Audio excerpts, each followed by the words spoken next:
running solo today. We had some tech issues. I know I had said I was going to have Liam Cosgrove, the Zero Hedge White House press reporter, here with me, but couldn't make that happen. But that's all right. I got a ton I want to talk about on today's show.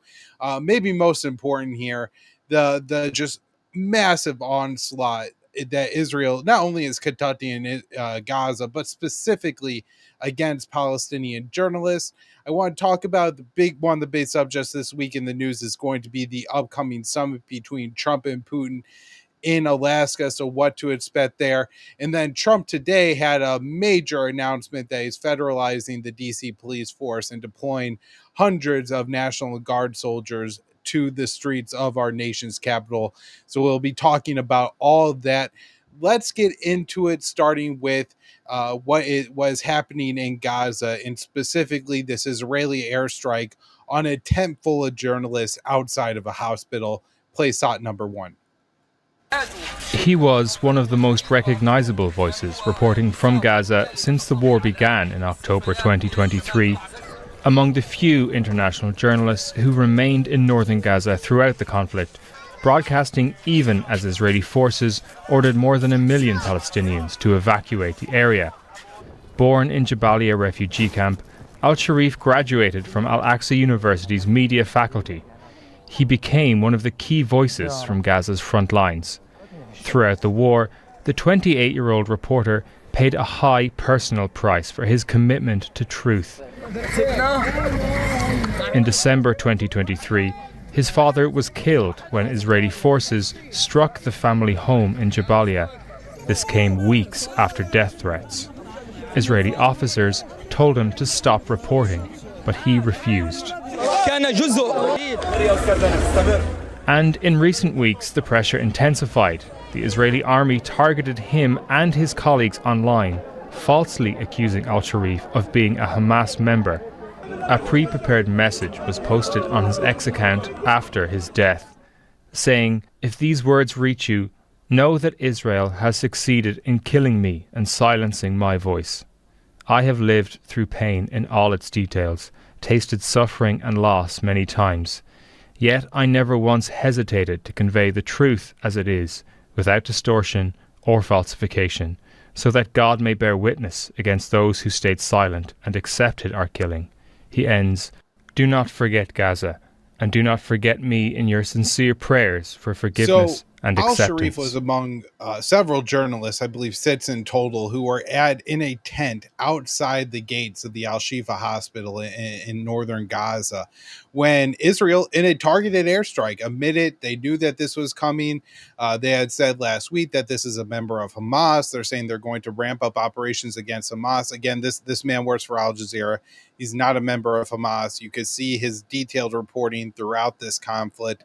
There's no evidence that he's a member of Hamas. This is just Israeli propaganda.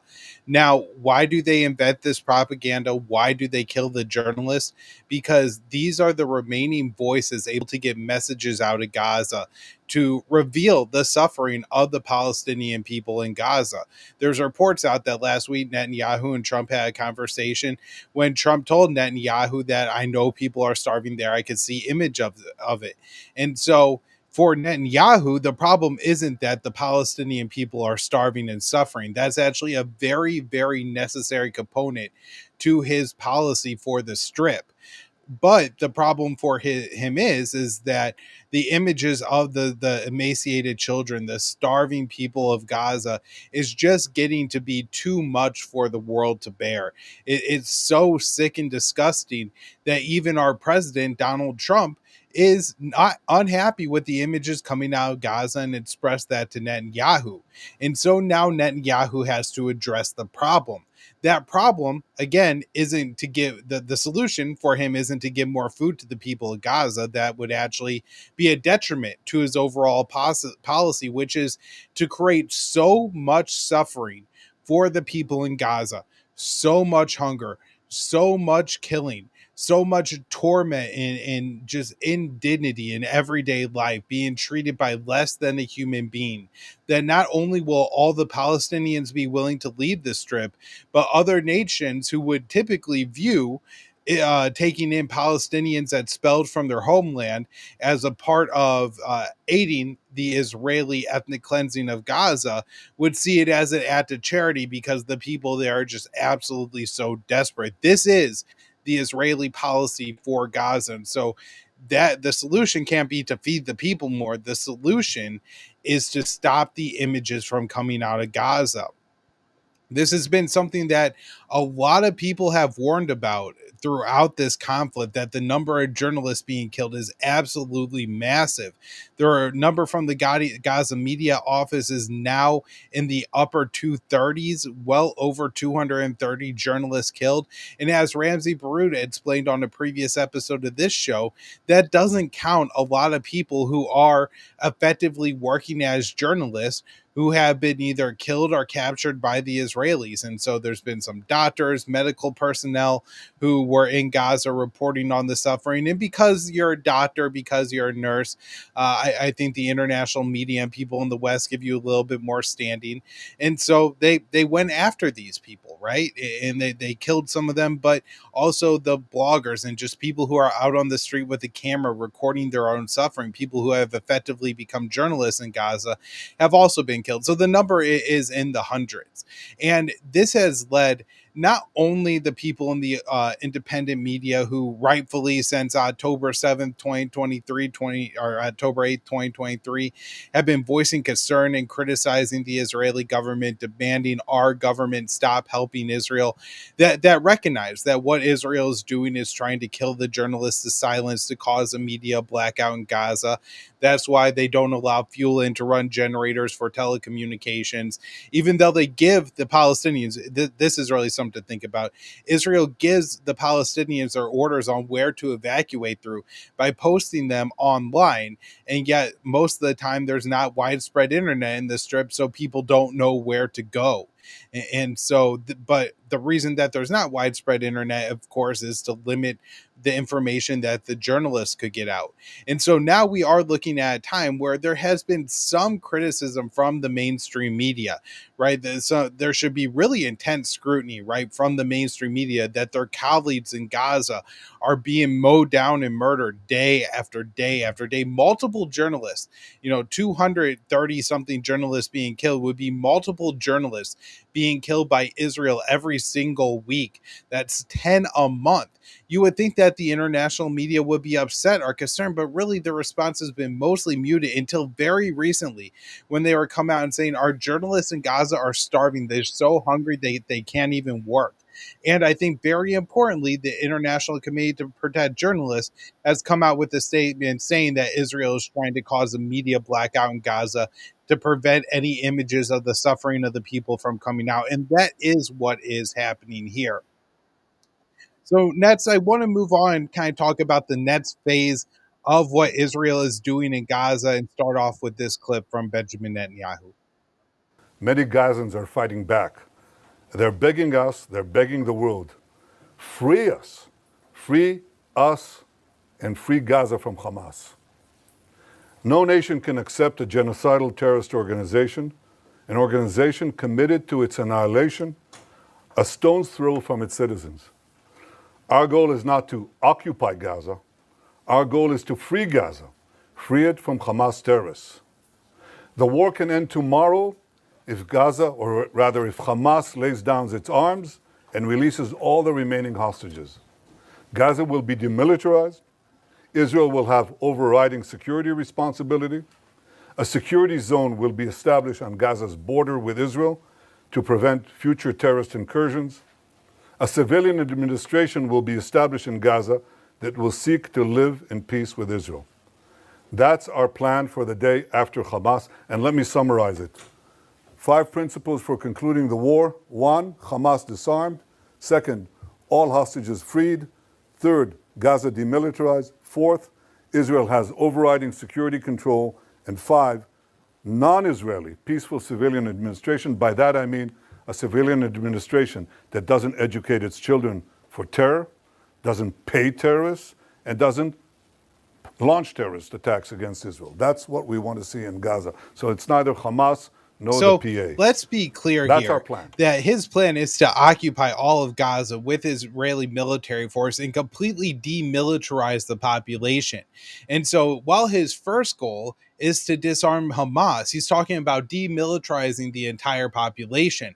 I think this is a really important point to focus on because everybody who looks at the devastation and destruction in Gaza understands that they are creating so much hatred for the Israelis that there is going to be an endless supply of young Palestinian men willing to take up arms to fight off their oppressors, to take out and kill and fight back against the people who killed multiple members of their families, right? Who starved their little brother or sister to death, or destroyed the hospital. And so their older relative who had a heart attack had nowhere to go to get treatment, right? This is the lives of Palestinians every day. The Lancet has reported that the life expectancy in Gaza has been cut in half by the Israeli war. I mean, these are absolutely horrific numbers that we're getting out of Gaza. And this means that there's going to be intense hatred for Israel, for the people of Palestine, from the people of Gaza. Not only that, the Israelis have dropped tens of thousands of bombs on the Palestinians in Gaza. And even at a low dud rate, but the dud rate is estimated to be fairly high, 15 to 20% even, that means there's hundreds, if not thousands of bombs laying across Gaza, arms for people to pick up, remanufacture, and then use against Israel, or to make into IEDs and used against the occupying Israeli forces. And so this idea that he's going to demilitarize the entire population is just a complete lie. Now, his next one here, saying he's going to free all the hostages and occupy all of Gaza, are really competing goals. The way that Hamas, the way that the hostages can't come home, is for Netanyahu to make a deal with Hamas. They're offering a permanent end to the conflict and all the hostages will come home. Netanyahu is refusing that offer.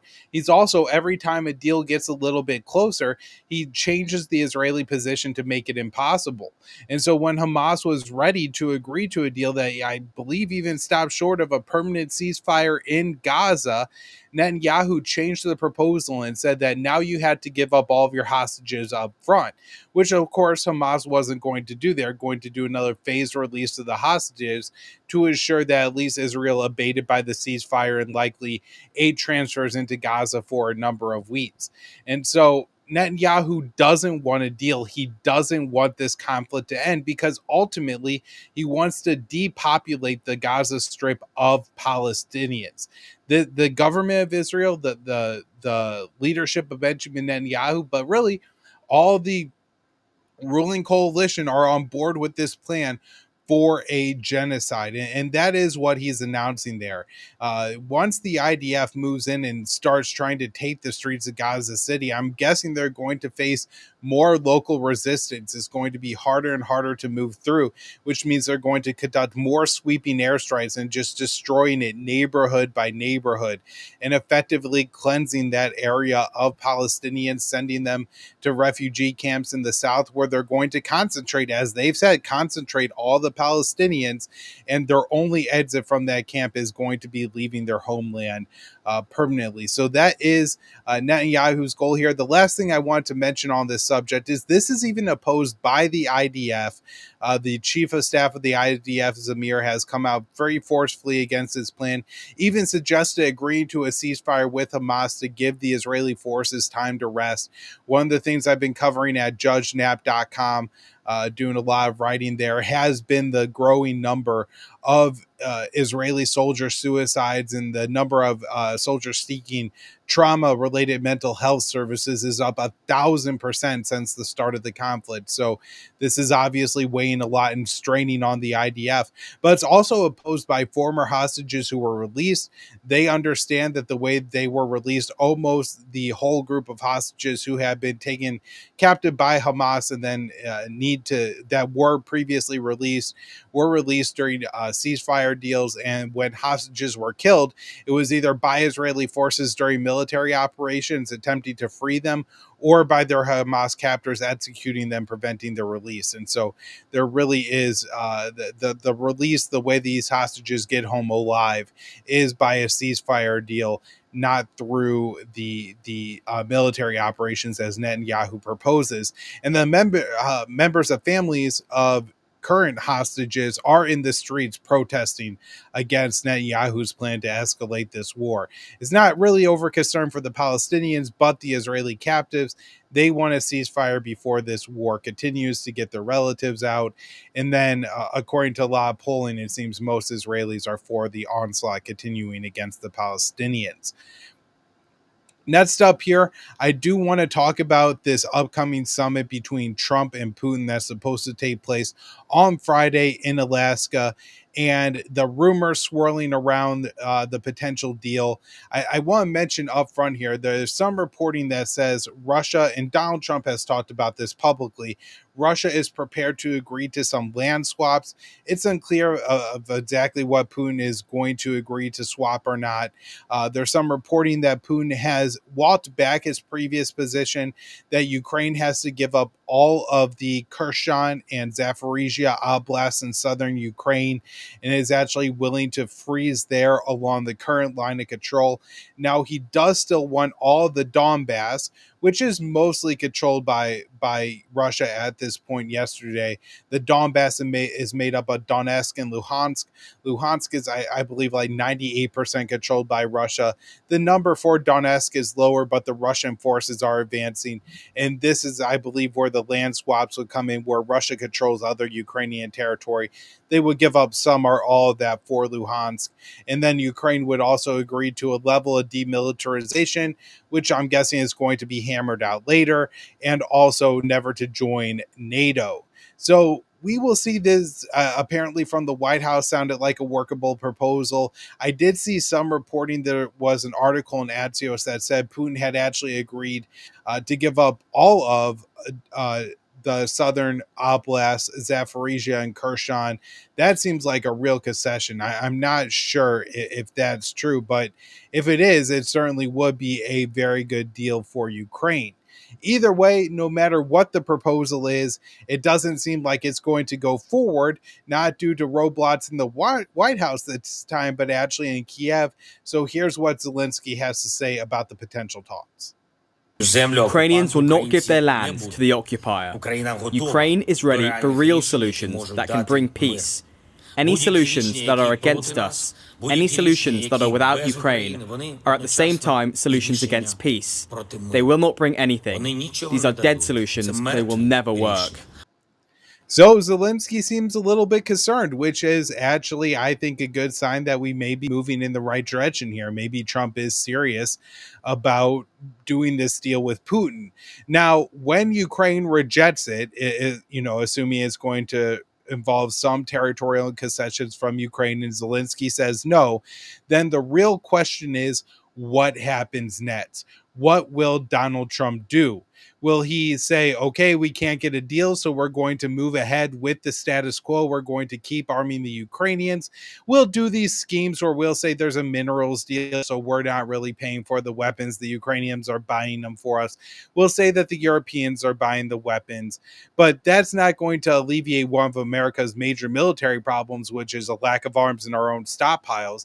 These weapons that are rolling off of the production lines needs to go to refill the Pentagon's arm depots, not Ukraine's, if this was really an American first policy. But maybe we see that. However, J.D. Vance, our vice president, did recently say that the U.S. was done funding this war. And even if the Europeans try to pick up the tab for some time, it doesn't appear that there's an ability or even a willingness in Europe to fund the war in Ukraine from what the Europeans were previously doing, plus making up for what the Americans are no longer providing.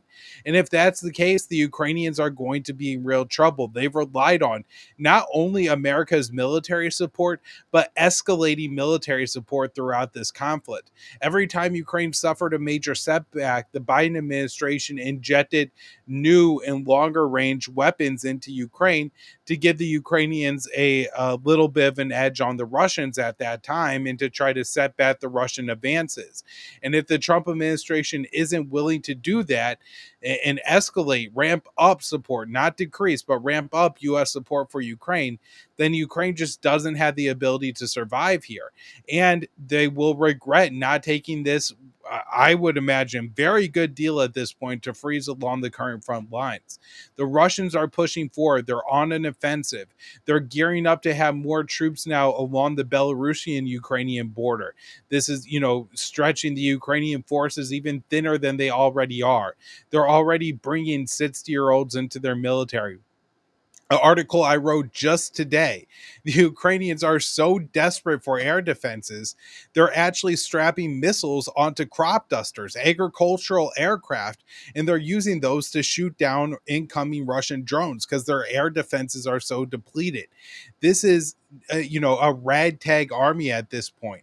A lot of its key components are cobbled together, drones with grenades and other weaponry strapped on them, using the F-16s and crop dusters to shoot down incoming drones. If you look at many of Ukraine's air defenses at this point, it's air-to-air missiles that were converted to be fired from ground launchers. This isn't even their intended purpose of these munitions. They're old munitions that these Western governments had laying around in their stockpiles from decades ago that they're now rolling out. Ukraine is in trouble. They should take this deal. My concern is that they won't do it.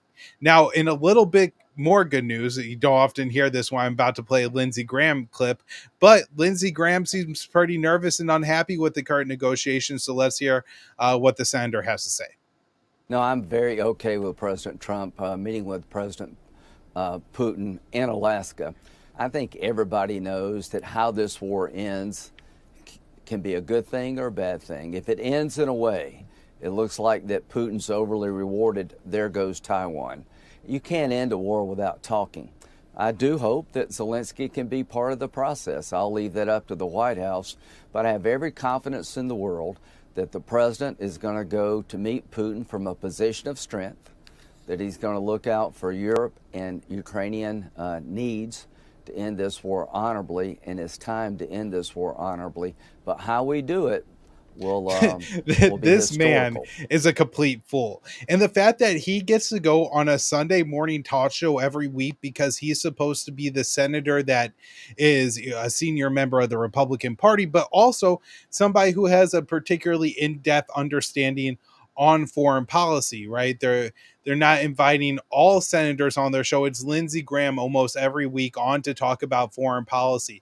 And this is what he says. If we give up on Ukraine, if they don't get a good deal, there goes Taiwan. Like, it's just an immediate flip of the switch that this is just something that's going to happen.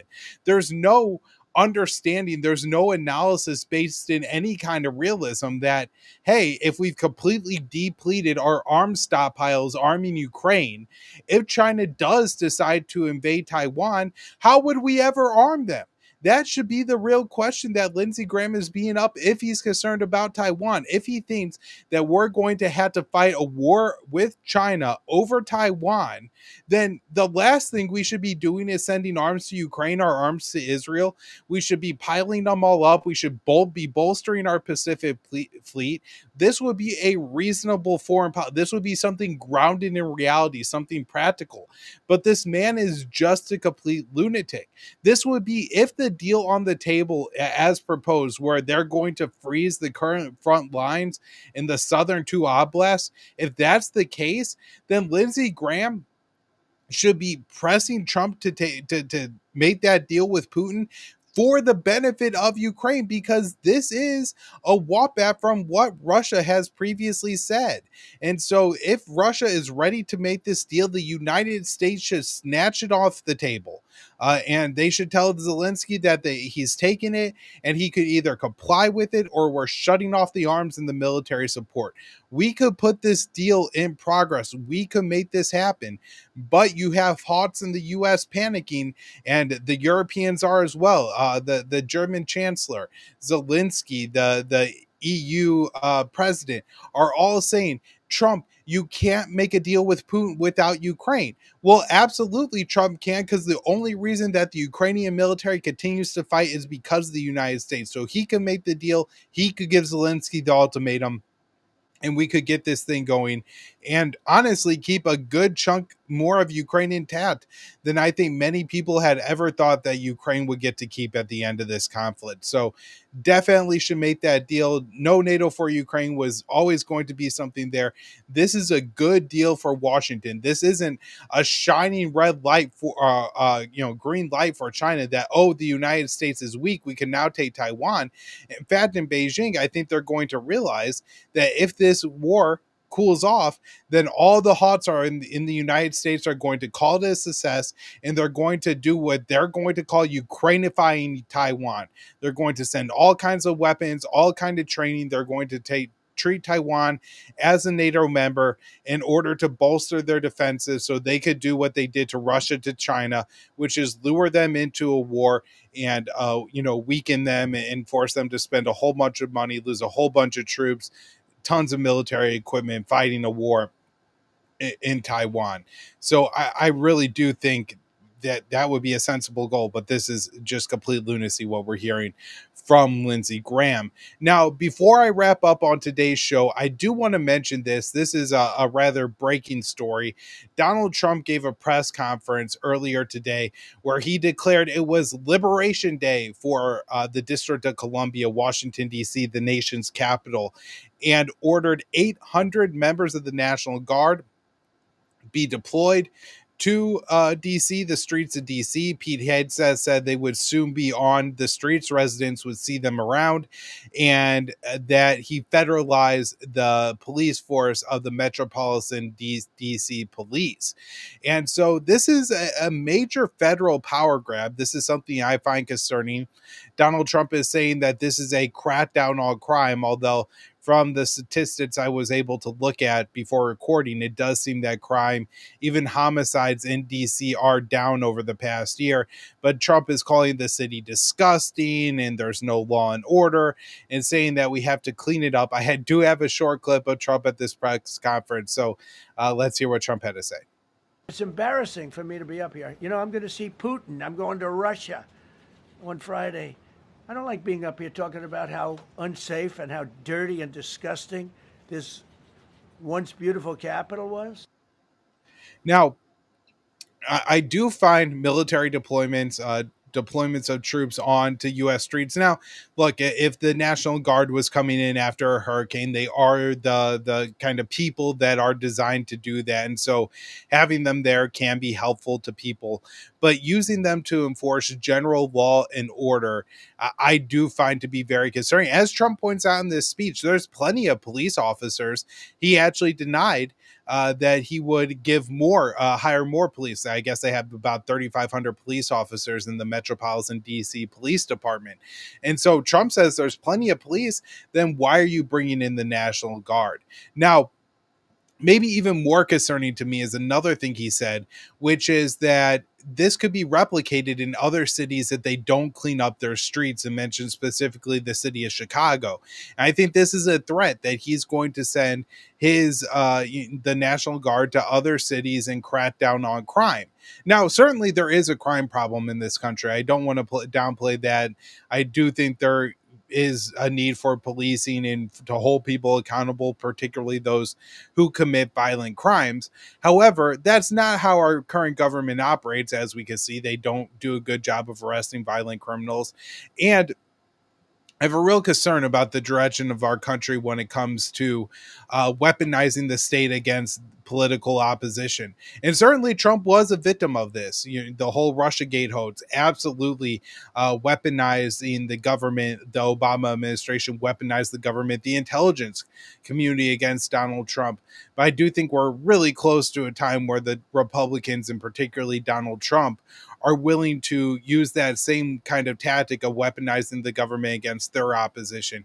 And we can see crackdowns that are not necessarily meant to just hold people accountable or to clean up American cities, reduce crime in American cities, but punish people and punish cities that Donald Trump doesn't see as, kind of being loyal to the America that he views. All right, everybody, that's where I'm going to close out today's show. Sorry for the tech error and not having Liam here, but I will have a big show at the end of the week. Comet Dave Smith is coming up on Thursday, so definitely should subscribe to the YouTube channel so you get notified and you don't miss that episode. I'm sure it's going to be a fun one, and also we'll get into a lot of good stuff. So thank you all so much, and we'll be back with another episode Wednesday at 4:45 Eastern.